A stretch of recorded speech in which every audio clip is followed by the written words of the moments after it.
और बिलाखिर नाज़रीन, इतनी तगोदो के बाद भी पाकिस्तान तहरीक इंसाफ के लिए एक बहुत बड़ी खुशखबरी है। इमरान खान और पाकिस्तान तहरीक इंसाफ जो कि डटे रहे, आज उनके लिए एक बहुत बड़ा दिन है। ये खुशखबरी क्या है, शामिल करेंगे आज के प्रोग्राम में। आसिफ अली जरदारी और बिलावल भुट्टो जरदारी साहब ने भी गड़ी खुदाबख्श में खड़े होकर इमरान खान जिंदाबाद के नारे लगवा दिए। ये सिलसिला क्या है, इसकी हकीकत क्या है? हुकूमत के लिए आसिफ अली जरदारी और बिलावल भुट्टो जरदारी ने कुछ सख्त पैगामात दिए हैं। इवन कि उन्होंने ये भी कहा कि हो सकता है हम ये हुकूमत ही छोड़ दें। हुकूमत के तो वैसे ही बुरे हालात हैं। अगर हम हुकूमती वज़रा की बात करें तो उनके बयानात हुकूमत के लिए सिवाय सरदर्द के और मुश्किलात बढ़ाने के और कुछ भी नहीं है। नाज़रीन, पाकिस्तान में ताज़ा तरीन सियासी सूरत हाल क्या है? इमरान खान, पाकिस्तान तहरीक इंसाफ, मौजूदा हुकूमत और इस्टेब्लिशमेंट ये क्या करने जा रहे हैं, ये सब कुछ और बहुत कुछ हम शामिल करेंगे आज के प्रोग्राम में। सबसे पहले प्रोग्राम का बाकायदा आगाज़ करते हैं। पाकिस्तान तहरीक इंसाफ के लिए एक बड़ी खुशखबरी है, और वो खुशखबरी ये है कि सेनेटर मुश्ताक अहमद गनी, जिनका तल्लुक़ जमात इस्लामी से था, उन्होंने जमात इस्लामी छोड़ के पाकिस्तान तहरीक इंसाफ में शमूलियत इख्तियार कर ली है। ये सेनेटर मुश्ताक अहमद गनी वही हैं जो कि गुज़श्ता कई दिनों से फ़लस्तीन के हक़ में आवाज़ उठा रहे थे और इनको एक दो मरतबा गिरफ़्तार भी किया गया।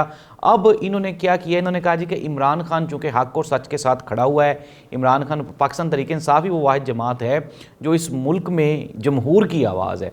और उन्होंने साथ ही साथ ये भी कहा कि मैं इमरान खान की पॉलिसीज़ को और इमरान खान के नज़रिए को सपोर्ट करता हूँ, इसलिए मैं पाकिस्तान तहरीक इंसाफ में शमूलियत का ऐलान करता हूँ। नाज़रीन, अगर हम देखें तो कोशिश तो ये की जा रही थी कि जो पाकिस्तान तहरीक इंसाफ में ऑलरेडी लोग मौजूद हैं उनसे भी पार्टी छुड़वा ली जाए। हमने देखा भी कि 9 मई के वाक़यात पे प्रेस कॉन्फ्रेंसेस भी करवाई गई और फिर उन लोगों को साइड पे भी कर दिया गया। लेकिन ये सेनेटर मुश्ताक अहमद गनी के पाकिस्तान तहरीक इंसाफ में शामिल होने से एक तो ये है कि पाकिस्तान तहरीक इंसाफ को एक नई जहत मिलेगी, एक नया जज्बा मिलेगा। अगर आप नेगेटिविटी में फिर रहे हो ना, घूम रहे हो, तो एकदम से अगर उसमें कोई आपको कोई गुड मैसेज आ जाए, कोई गुड न्यूज़ आ जाए, तो आप आगे की तरफ सोचना शुरू कर देते हैं। तो इमरान खान और पाकिस्तान तहरीक इंसाफ के लिए ये एक बड़ी खुशखबरी है। इमरान खान और पाकिस्तान तहरीक इंसाफ की जो ताज़ा तरीन सूरत हाल है वो ये है कि अगर हम बात करें, कल DGISPR की जो प्रेस कॉन्फ्रेंस थी उसमें उन्होंने हुकूमत के लिए 2-4 ख़तरे की खबरें सुना दी हैं। एक तो उन्होंने ये कहा कि जी हमारे लिए जितने भी सियासतदान हैं वो सारे के सारे काबिल मोहतरम हैं, जितनी भी सियासी जमातें हैं वो सारी की सारी काबिल मोहतरम हैं। साथ ही साथ उन्होंने ये भी कहा कि मुस्लिम लीग नून या हुकूमत के साथ जो हमारा रिलेशनशिप है वो सरकार और मताहत वाला है। उन्होंने कहा कोई भी सरकार होगी, कोई भी हुकूमत होगी तो फ़ौज उसके साथ एज आ इदारा वो बेहतरीन काम करेगी। एक और बात जो DGISPR ने एंडोर्स किया कि बातचीत जो हो रही है उसको उन्होंने एंडोर्स किया और उसको उन्होंने एक्सेप्ट किया और उन्होंने कहा जी बिल्कुल बातचीत हो रही है और हुकूमत के साथ भी हो रही है और हुकूमत की पाकिस्तान तहरीक इंसाफ के साथ हो रही है, तो ये बड़ी खुशाइन है। इट मीन्स दैट कि इस्टेब्लिशमेंट ने, मैंने आपको पहले भी ये ब्रेकिंग न्यूज़ दी थी कि इस्टेब्लिशमेंट ने मुस्लिम लीग नून के सर पे रखा हुआ जो हाथ है ना उसको आहिस्ता आहिस्ता उठाना शुरू कर दिया। अब हम आ जाते हैं हुकूमत के सबसे बड़े इत्तेहादी आसिफ अली जरदारी और बिलावल भुट्टो जरदारी साहब। गड़ी खुदाबख्श में मोहतरमा बेनज़ीर भुट्टो साहिबा की बरसी है और उसी सिलसिले में अगर हम बात करें तो वहाँ पर बिलावल भुट्टो जरदारी साहब ने ये खुल के कहा। उन्होंने कहा जी मुस्लिम लीग नून, उन्होंने इमरान खान का नाम लेकर कहा, उन्होंने कहा एक लीडर जो था, एक सियासतदान था, वो आपके बारे में कहता था कि जब इन पे मुश्किल वक्त आती है तो ये पाँव पड़ जाते हैं और जब इनके लिए आसान वक्त आता है तो ये गले पड़ जाते हैं। तो साथ ही साथ उन्होंने ये भी कहा, इमरान खान का नाम लेते हुए आसिफ अली जरदारी ने, कि आपने अब घबराना नहीं है। और बिलावल भुट्टो जरदारी साहब ने हुकूमत को आड़या तो लिया। उन्होंने कहा एक तो उनके साथ हमारे मसाइल हैं, जो इन्होंने हमारे साथ एग्रीमेंट्स किए थे, जो इन्होंने मुआहदे किए थे, उस पर ये कारबंद नहीं है, और हमने जो वोट दिया है हुकूमत को वो सिर्फ़ और सिर्फ गिनती पूरी करने के लिए दिया है और हो सकता है हम कभी भी आगे जाके ये हुकूमत छोड़ दें। अनडाउटेडली मैं आपको एक बात बता देता हूँ, ये फैक्ट्स हैं। फैक्ट्स वो होते हैं जो चीज़ें हो रही होती हैं। अब पाकिस्तान पीपल्स पार्टी और मुस्लिम लीग नून का जो साथ है वो मैं आपको पहले भी बता चुका हूँ कि वो उन चोरों वाला साथ है जिन्होंने माल लूटा है और अब ये माल की तकसीम पे ये लड़ रहे हैं, ये एक दूसरे के गले पड़ रहे हैं और कह रहे हैं जी हमें आपने ये देना था, ये मेरा था, ये आपका था, ये आपका था, ये मेरा था।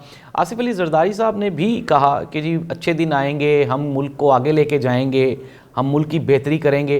तो नाज़रीन जाहिर सी बात, आसिफ अली जरदारी साहब दूसरी मरतबा प्रेसिडेंट बने हुए हैं। पाकिस्तान पीपल्स पार्टी की 2 मरतबा हुकूमत भी रह चुकी है, पाकिस्तान मुस्लिम लीग नून के साथ भी ये 2 मरतबा इत्तेहादी रह चुके हैं, लेकिन मुल्क में तो कोई बेहतरी नहीं आई।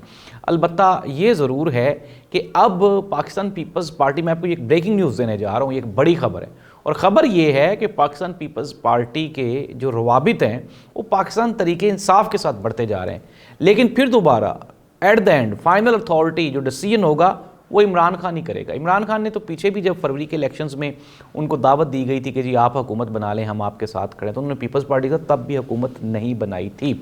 अच्छा जी, अब हम आ जाते हैं नेक्स्ट एजेंडे की तरफ।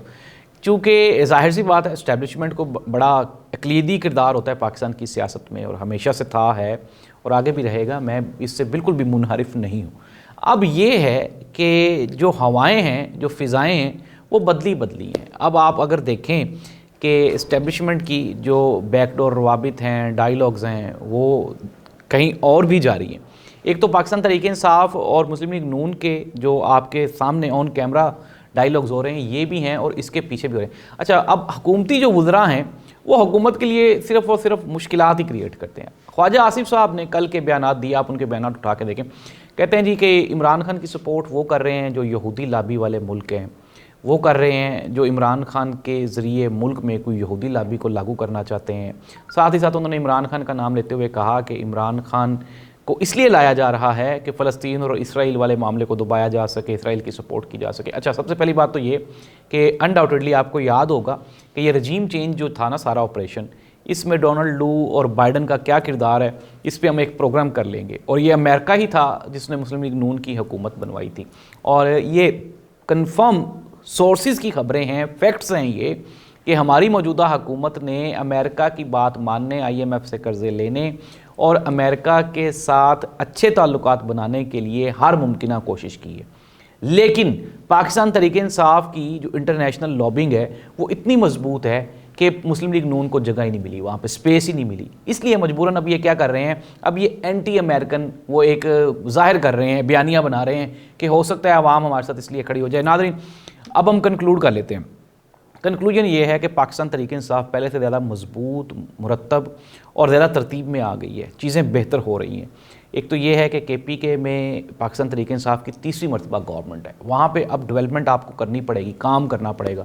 ये डिमांड भी है, लोगों की डिमांड है, अगर आप वहाँ पे डिलीवर नहीं करेंगे तो फिर लोग वहाँ पे बेजार हो जाना शुरू हो जाते हैं। अच्छा, अब पाकिस्तान तहरीक इंसाफ और इस्टेब्लिशमेंट के रवाबित, फिर उसके बाद पाकिस्तान तहरीक इंसाफ की गवर्नमेंट के साथ डायलॉग्स और पाकिस्तान तहरीक इंसाफ के पीपल्स पार्टी के साथ डायलॉग, इट मीन्स दैट कि चीज़ें जो हैं वो कंस्ट्रक्टिव फेज़ में हैं, चीज़ें बन रही हैं, आगे चल के चीज़ें मज़ीद डेवलप हो जाएंगी। और आप ये देखेंगे कि मैं आपको पहले भी ये बता चुका हूँ कि मुस्लिम लीग नून की ये आखिरी बारी है, और अब इस आखिरी बारी में वो कुछ ना कुछ अपनी चीज़ें सेव करके लेके जाना चाहते हैं। चीज़ें बेहतर होंगी और मुल्क के लिए बेहतर होंगी, और आप ये देखेंगे कि अवाम के लिए, जिस रासिफ ज़रदारी साहब ने भी कहा जी कि देखें कि हालात बेहतर होंगे और हम चीज़ों को संभाल लेंगे। अल्लाह इस मुल्क का हामी व नासिर हो। अल्लाह हाफ़िज़।